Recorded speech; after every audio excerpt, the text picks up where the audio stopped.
The member for Holt. Thanks. Deputy Speaker, I speak today to the men and the women of our intelligence and security services. I speak to the men and women of ASIO. I speak to the men and women of ASIS. I speak to the men and women of the ASD. I speak to the men and women of the AFP. I speak to the men and women of Victorian Police and New South Wales Police and State and Territory Police. I speak to the men and women of Home Affairs, and I speak to the men and women of the Department of ONI. These are acronyms to the Australian public, but they're your working environment.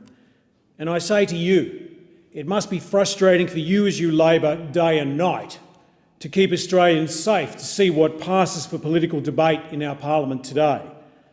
I know much of what you've done to keep us safe, and in this place, on behalf of us all, I wanted to say thank you.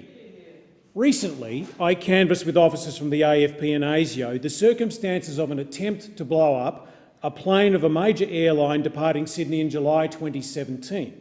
It concerns me deeply how many Australians don't appreciate how close we came to this plane of 400 people being blown up in Australian skies.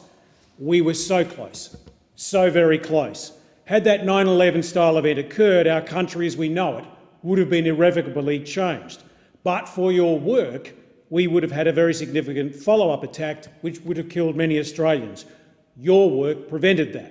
I know from first-hand experience in early 2015 how men and women of the Victorian Police, the Special Operations Group and ASIO prevented an attack on Anzac Day, which had the potential to kill many people and again change the way we commemorate Anzac Day forever. You prevented that. And yet, other than desultory and sensationalist reporting from our media, we hear nothing about the threats that you labour mightily to combat every waking hour. I know, and you know, that I had for some months a diagram on the whiteboard in my office of what is called a hot entry by police officers, which would have shown how you would have interdicted and subdued a terrorist wanting to perpetrate a mass casualty attack on a shopping centre in my area.